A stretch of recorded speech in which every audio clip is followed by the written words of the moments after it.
Me alegro mucho que podamos seguir con la exposición de la carta a los romanos y seguimos en el capítulo 14, donde el apóstol Pablo sigue con el tema que empezamos la última vez, nuestro comportamiento hacia los débiles, es decir, hacia las personas que no tienen la libertad de hacer ciertas cosas que entran de la libertad cristiana. El mismo apóstol Pablo nos habla en el contexto de que nosotros somos deudores. Lo que quiere decir esto es que debemos a los demás siempre una cosa, y esto incluye a todos, y esto es el amor. Renunciar a nuestros derechos. Y esto es un tema que en el mundo de hoy es un tema bastante interesante porque todo el mundo por naturaleza y por regla general insiste precisamente en sus derechos. Estimar a los demás como más importante que nosotros no figura precisamente entre las prioridades del mundo que nos rodea. Y lamento tener que añadir tampoco entre las prioridades de muchos creyentes. Somos deudores y esto quiere decir que debemos de amar como Cristo nos ha amado, emularle en este sentido.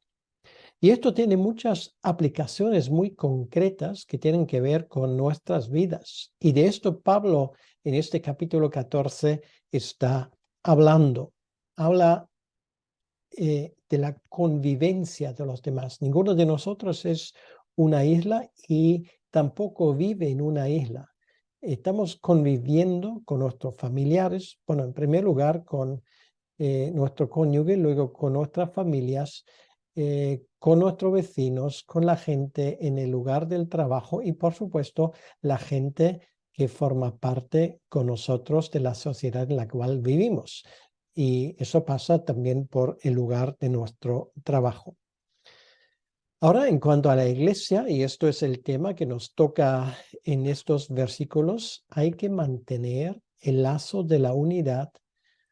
No digo a cualquier precio, pero al precio que Cristo estableció. Y esto significa que nosotros a veces tenemos que renunciar incluso a ejercer la libertad que tenemos en Cristo.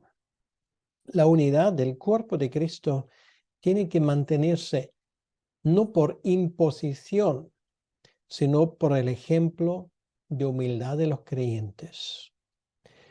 Ese ejemplo de humildad es uno de los elementos que más brilla por su ausencia en nuestros días, y esto es mi opinión. Recuerdo que en algún momento me encontré en entornos donde en las iglesias se seguían ciertas reglas que no estaban escritas en la Biblia, pero que sin embargo eran reglas no escritas a las cuales todo el mundo se atenía. Y para mí que venía de fuera, pues a veces era difícil de entender por qué hacían las cosas así, pero obviamente, y esto es una cosa bastante normal, cuando tú vienes de visita, pues entonces tienes que respetar las costumbres de los demás. Ahora, esto no, en este contexto no estamos hablando de que alguien viene de fuera, sino estamos hablando de la convivencia con nuestros hermanos en la iglesia que a veces tienen ideas distintas a las nuestras. Bueno, vamos a leer el texto en concreto que es de Romanos capítulo 14 y son los versículos que forman la segunda parte del capítulo, los versículos 13 al 23. Y el tema que vamos a tratar hoy es el reino de justicia, paz y gozo. Ahora, dice así la palabra de Dios. Así que ya no no juzguemos más los unos a los otros, sino más bien decidir no poner tropiezo u ocasión de caer al hermano. Yo sé y confío en el Señor Jesús que nada es inmundo en sí mismo, mas para el que piensa que algo es inmundo, para él lo es. Pero si por causa de la comida tu hermano es contristado, ya no andas conforme al amor. No hagas que por la comida tuya se pierda aquel por quien Cristo murió. No sea pues vituperado vuestro bien, porque el reino de Dios no es comida ni bebida, sino justicia, paz y gozo en el Espíritu Santo.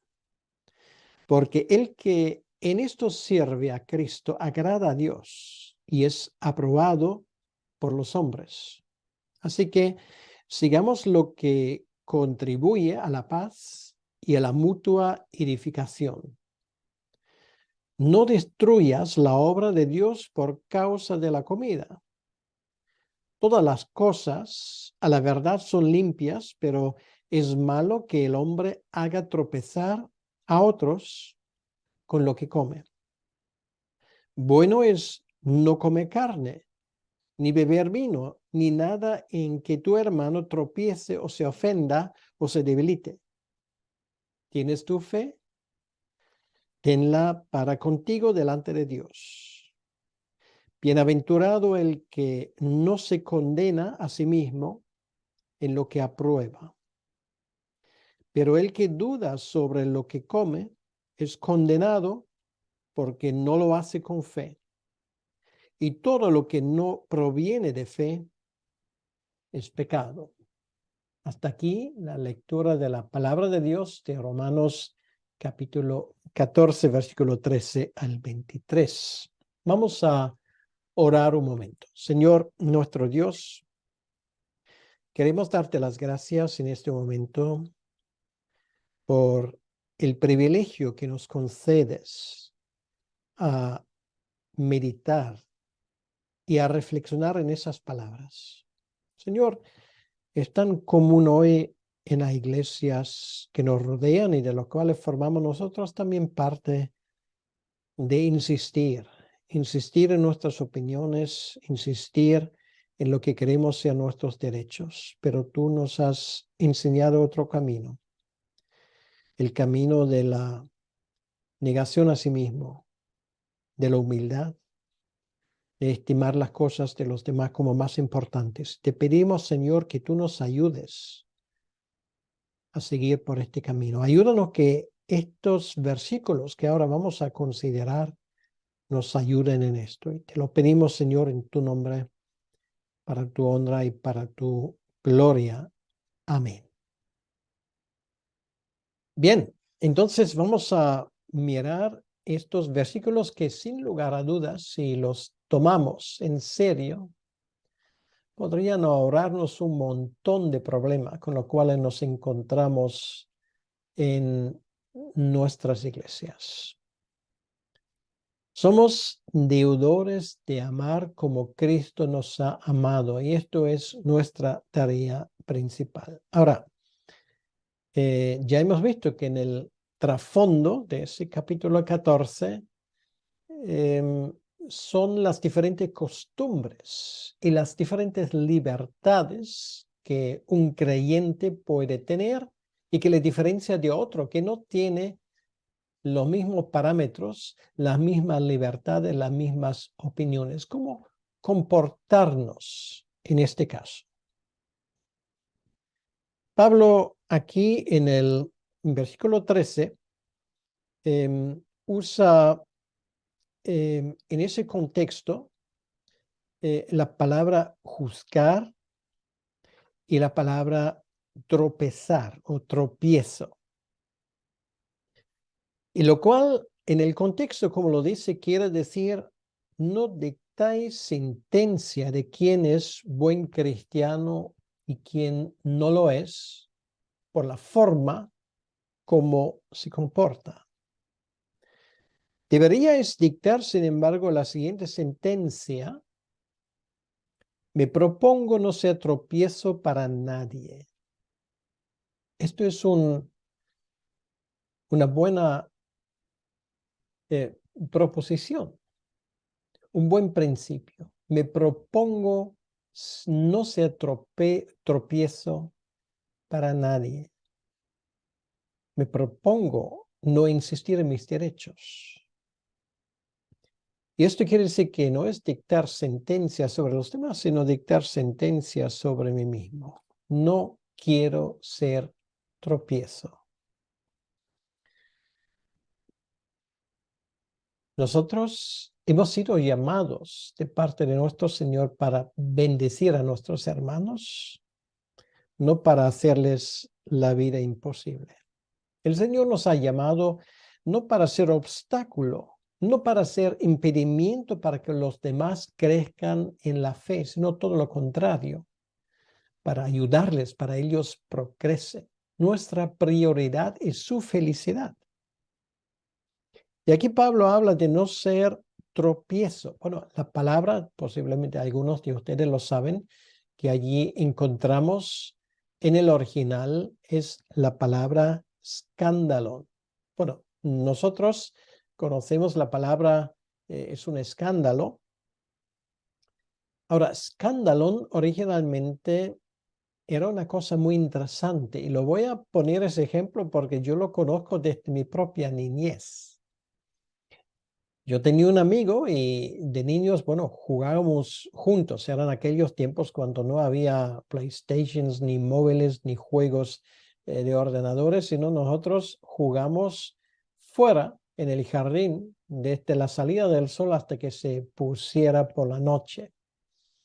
Y descubrimos un mundo. Bueno, no voy a entrar en estas cosas, pero una de las cosas que solíamos hacer eran hacer pequeñas trampas. Trampas para cazar pájaros. Ahora, ¿cómo eran esas trampas? Pues pusimos 4 ladrillos en un rectángulo y encima de ese rectángulo pusimos de forma inclinada una teja que cogimos, bueno, no del techo de la casa, sino, bueno, allí había tejas por ahí, se podía coger sin problemas. Y esa teja estaba de forma inclinada, mantenida en una parte por un palito. O sea, la idea era cuando un pájaro viniera, porque dentro de este rectángulo pusimos granos y era de suponer que los pájaros al final lo iban a coger. La idea era que el pájaro en un descuido pues da contra este palito y baja la teja y lo encierra en ese rectángulo de ladrillos. Espero que ustedes puedan seguir con la idea. Ahora, debo de decir, antes de que nadie se enfade conmigo, no cazamos en aquellos tiempos ni un solo pájaro, pero la idea era buena. O sea, tropiezas con este palito y el pájaro queda encerrado en la trampa. Ahora, obviamente nosotros creíamos, mi amigo y yo, que nosotros habíamos inventado esto. Y luego me di cuenta al estudiar el Nuevo Testamento que no fue así. Los griegos antiguos ya tenían esa idea y estoy seguro que lo hacían bastante mejor que nosotros. Y ellos llamaban ese palito que mantenía la teja, lo llamaban escándalos, lo cual quiere decir, esto era el tropiezo, la pieza de tropiezo, o sea, das contra ello y te quedas encerrado, quedas cazado. Esto es lo que hay detrás. Bien, antes de hablar de ejemplos concretos, tenemos que aprender 2 cosas fundamentales. Dice Pablo en el versículo 14 y 13, que no nos juzguemos los unos a los otros porque no somos nuestros jueces, sino que el principio que debería prevalecer es no ser escándalo, no ser causa de tropiezo, de malestar que viene por encima de nuestros hermanos. Y luego dice Pablo en el versículo 14, dos verdades fundamentales. La primera verdad es: no hay cosas impuras de por sí, ya no. O sea, esto lo dice antes de que nadie le eche en cara: mira, Pablo, lo que tú estás estableciendo aquí es una nueva forma de legalismo. Y Pablo dice: no, no, no. Marcos 7, versículo 18 en adelante, es la parte donde nuestro Señor establece ese principio muy claramente. Y voy a leer simplemente algunos versículos a partir del versículo 18. No entendéis, dice el Señor, que todo lo de fuera que entra en el hombre no le puede contaminar, porque no entra en su corazón, sino en el vientre y sale a la letrina.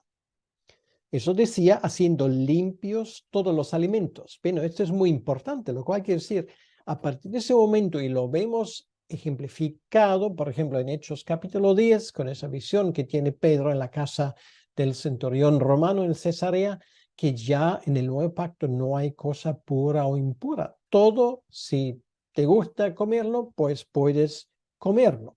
Esto es un principio muy importante. No es lo que entra a una persona lo que le contamina, sino las cosas que salen de esa persona. Es decir, no son comida, costumbres, cosas exteriores lo que nos renden impuros o lo que nos rebajan a una categoría de creyente de segunda categoría.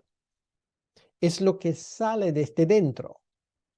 Lo que hay en nuestros pensamientos, lo que sale de nuestra boca, por ejemplo, esto es lo que nos rinde impuro. Pablo sabía, por supuesto, y esto era su intención, que esta epístola se iba a leer en voz alta en las iglesias. Por ejemplo, en la iglesia de Roma, a donde esa carta iba dirigida. Y obviamente lo que él quiere es que no solamente los maduros se comporten como cristianos maduros, sino también los inmaduros, los que tienen escrúpulos continuamente con tantas cosas, maduren y lleguen a ser creyentes maduros. Y obviamente lo que sale aquí es que somos tan dados a cosas que dependen de una forma exterior, y olvidamos realmente lo que es la esencia de las cosas. Esto significa, por ejemplo, que el creyente no tiene por qué tener miedo ni a ciertas comidas, ni a ciertos objetos, porque no le van a hacer daño. Y por supuesto, el creyente no tiene por qué tener miedo ni a demonios, ni a cosas raras, ni a cosas de ocultismo, ni al mal de ojo, o vete tú a saber qué. Ni tampoco ciertos objetos paganos. Esto para el creyente no tiene importancia ninguna. Lo he dicho muchas veces a lo largo de mi ministerio, también lo he enseñado así a mis estudiantes, que el creyente no tiene por qué temer ese tipo de cosas. Por ejemplo, en Madrid, donde mi esposa y yo vivimos casi 35 años, hay un palacio, un antiguo palacio, que el Palacio de Linares, en la Plaza de Cibeles. Pues se dijo a lo largo de la historia que en ese palacio ocurren cosas muy raras. Y había gente, de hecho, había personal de seguridad que se negaba a prestar servicio ahí por las cosas raras que supuestamente allí pasaban.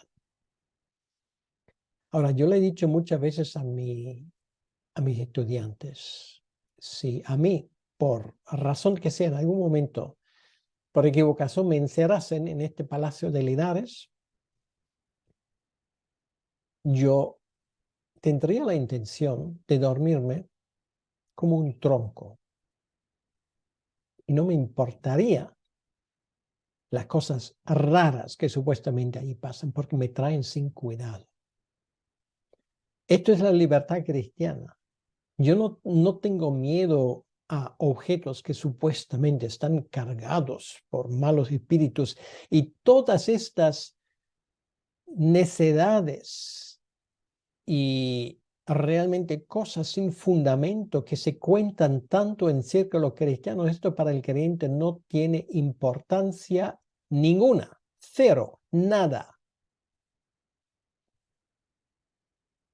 Entonces, esto significa que el creyente no tiene por qué tener miedo a cosas. ¿Por qué? Porque estamos en Cristo. Y el diablo puede rugir, puede dar vueltas alrededor nuestro, no nos importa. Esto es la primera verdad. No hay cosas impuras de por sí. En segundo lugar, la segunda verdad es que somos nosotros quienes consideramos algo impuro. Dice la segunda parte del versículo 14, más para el que piensa que algo es inmundo, para él lo es. O sea, ¿quién lo convierte en algo impuro? Pues tú mismo, si tienes esta opinión. El problema no está en los alimentos, como en este caso, sino en nuestra mente. Está aquí realmente.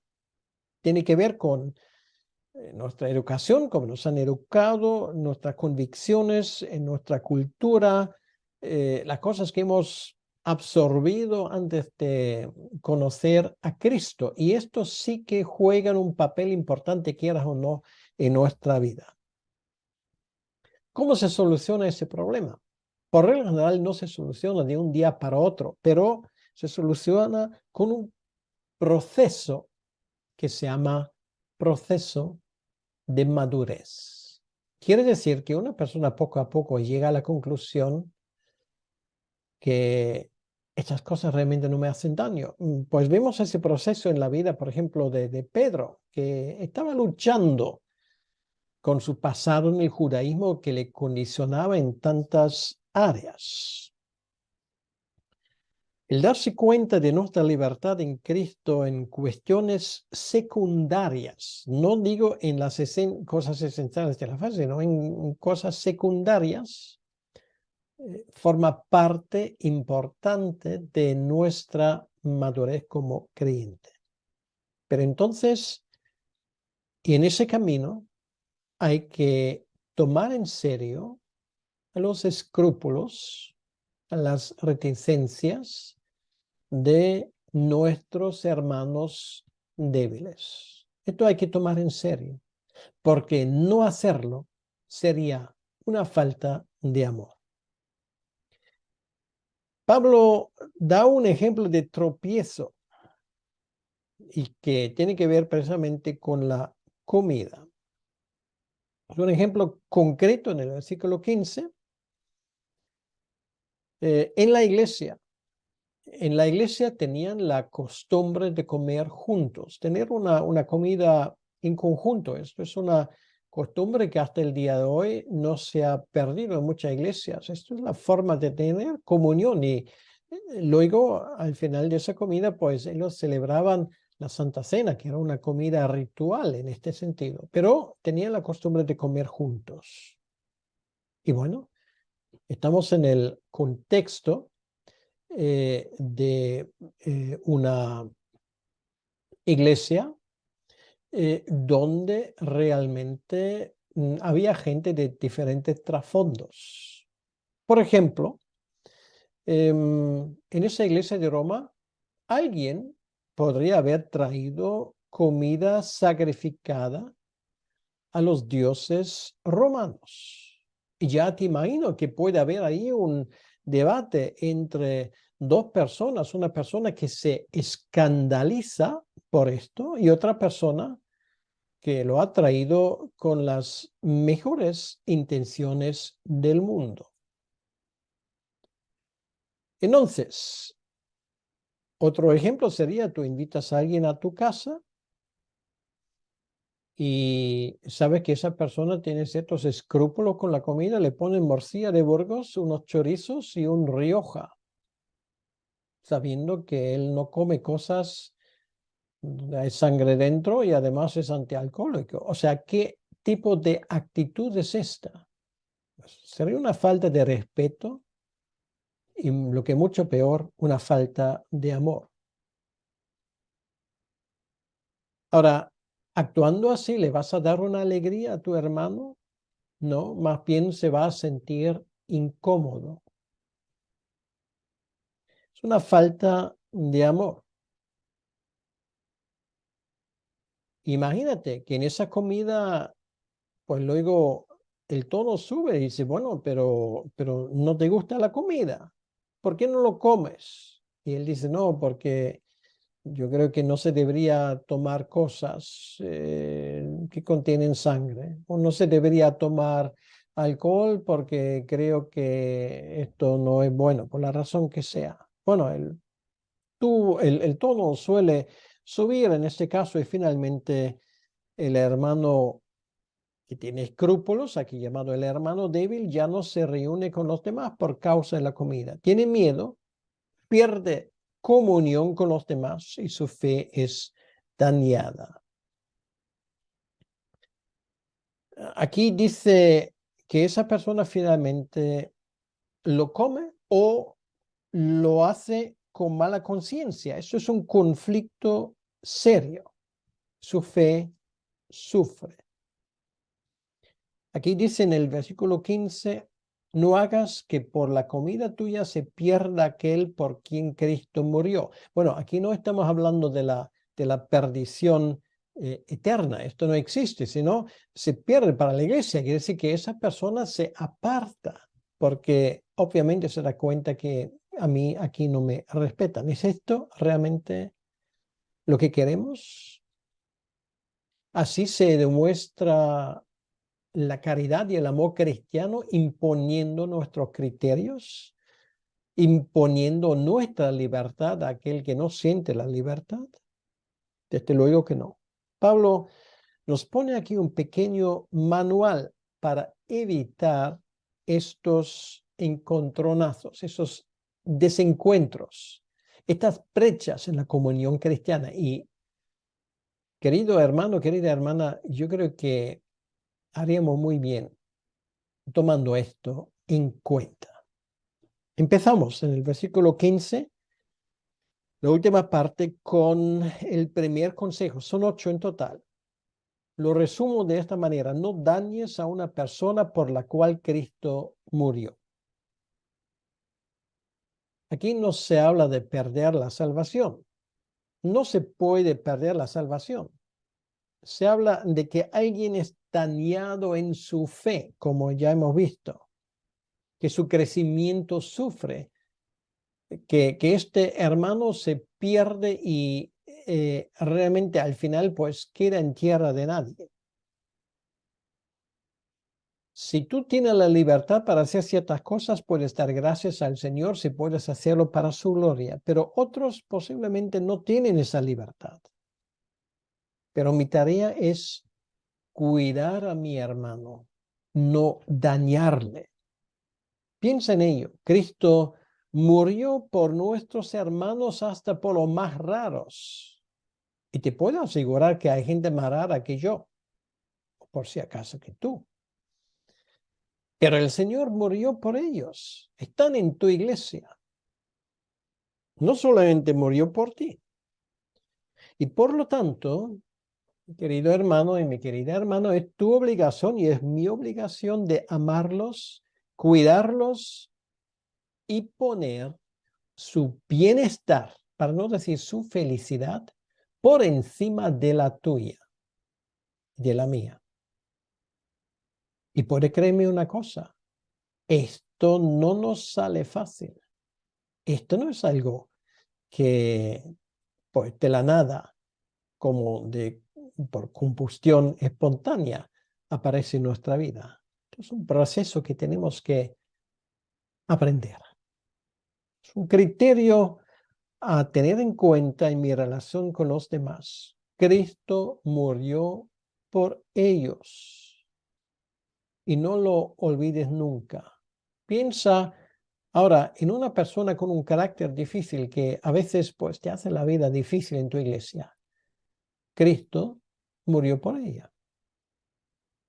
¿Te acuerdas del pesado de turno? Esa persona que siempre aparece y insiste, insiste, insiste, pues Cristo murió por esa persona. ¿Te acuerdas de aquella persona que siempre hace las cosas al revés? De otra manera, como tú jamás lo hubieses hecho, pues Cristo murió por esta persona. O aquella persona que siempre te lleva a la contraria, que parece que tú propones algo y la persona pues enseguida pues encuentra un problema. Son esas personas que a veces cuando nos encontramos con ellos, decimos, Señor, dame paciencia porque si me da fuerza la mato o le mato. Cristo murió también por una persona así. O la otra que enseguida salen chispas, tiene unos prontos impresionantes y no es fácil mantener la paz con esa persona, pues Cristo murió por ella. Por cierto, para las cinco categorías encontraríamos gente en el Nuevo Testamento. Segundo criterio, no permitas que tu libertad sea criticado por otros. Esto es muy interesante. Alguien te ve y haces cosas que puedes hacer perfectamente, pero la otra persona que te ve tiene escrúpulos, pero a ti te da igual que la otra persona te ve. Pues la otra persona va a sacar la conclusión que a ti no te importan los demás y se hablará mal de la fe cristiana porque tú insistes en tu libertad. No es buena idea, pues disfrute de tu libertad cuando puedes estar seguro que otra persona que sea débil en la fe no te vea y no tenga ocasión de criticarle. En tercer lugar, versículo 17 nos enseña el principio, recuerda las características del reino de Dios. ¿Cuáles son las características del reino de Dios? Bueno, primero, ¿qué es el reino de Dios? El reino de Dios es donde Cristo reina. Y ahí la cuestión no son las cosas externas. ¿Puedo prescindir yo de mi libertad para no causar ofensas? Ahora, ¿cuáles son esas características? En primer lugar, justicia.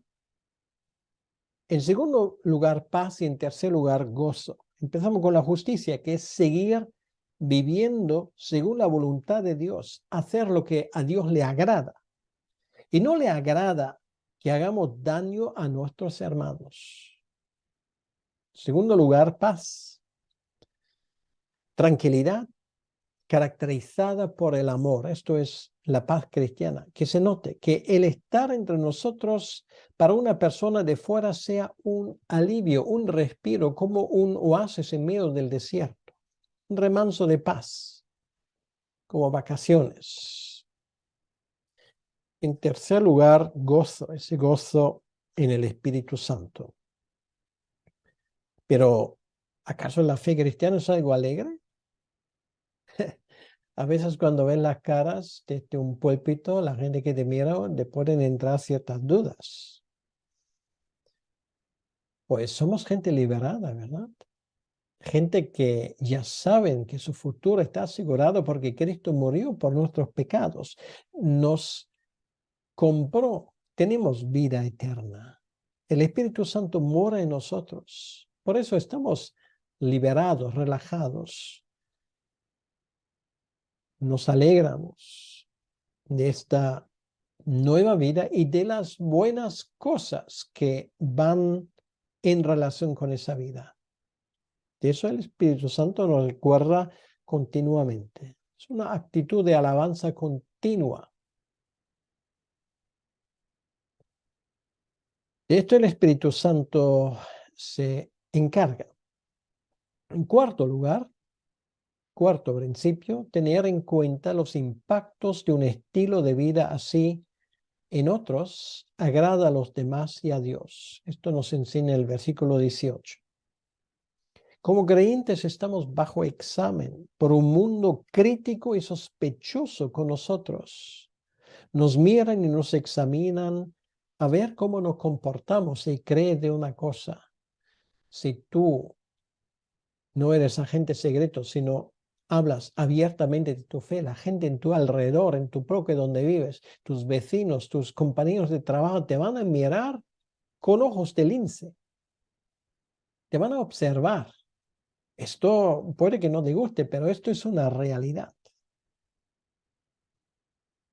Y si apruebas el examen en sus ojos, es el mejor argumento que tenemos. Por eso somos llamados doblemente de comportarnos de forma intachable con los demás.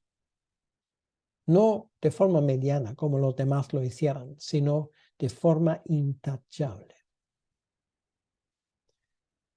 Tertuliano, en su libro Apologética, en el capítulo 39, escribe y cita un pagano romano que dice sobre los primeros cristianos: mira cómo se aman. El quinto principio lo tenemos en el versículo 19. Es el principio del creyente, lo cual quiere decir que debe de seguir a lo que contribuye a la paz y seguir lo que contribuye a la edificación y no a la destrucción. Dice aquí, así que sigamos lo que contribuye a la paz y a la mutua edificación. Ahora, pregúntate, ¿edificas a tus hermanos? ¿Cómo lo haces?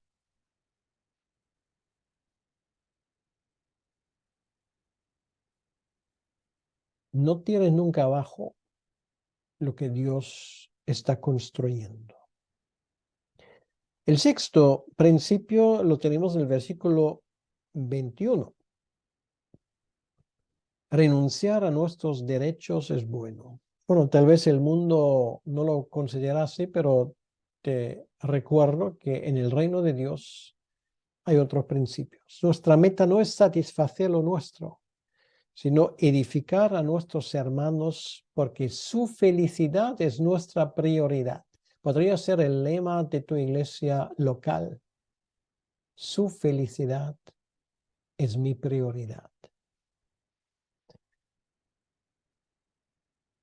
El siguiente, el séptimo principio, es: si tienes libertad por fe, no hagas alarde de ello. No es buena idea convertirnos en personas arrogantes solo porque hemos entendido cosas o porque tenemos ahora ciertas libertades. Como cristianos sí tenemos esta tendencia y así a veces se nos percibe desde fuera. No es bueno, por ejemplo, sentirnos superiores incluso a una persona que puede estar en una secta, personas que son agnósticos, ateos, que no forman o no comparten nuestras creencias. Nosotros jamás, ni frente a ellos, ni frente a nadie, debemos convertirnos en personas que todo lo saben, que sobre todo opinan y que se aseguran de todos, que se aseguran de que todos entienden que somos superiores a ellos. No es buena idea, ni será con agrado recibido. Eso habla de humildad.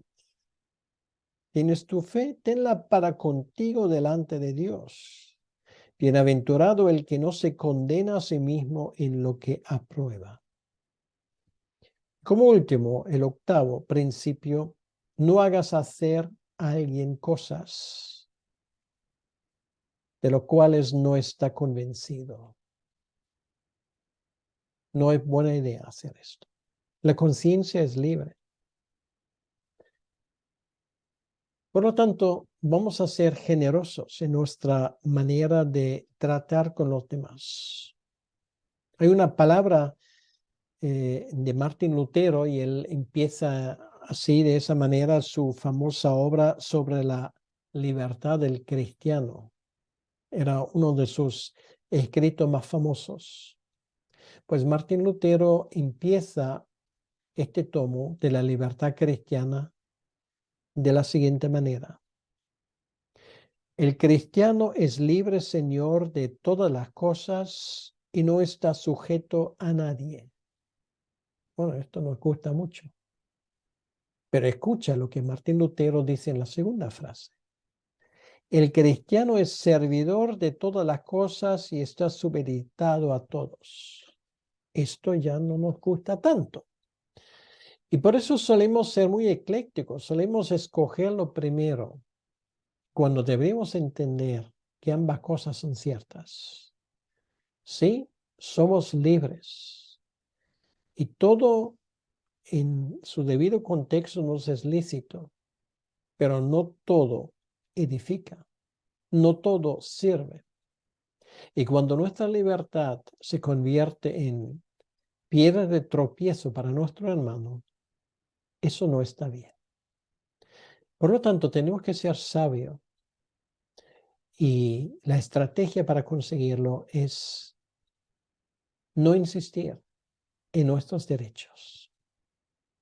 ¿Qué te parece que ahora vas a empezar con esto? ¿Qué te parece si tomas en serio esos principios que Pablo nos ha enseñado aquí en este capítulo 14? Yo creo que esto se notará en tu entorno, sin lugar a dudas. Servir a los demás. El Hijo del Hombre no ha venido para ser servido, sino para servir. Y en nuestro caso la cosa no es distinta.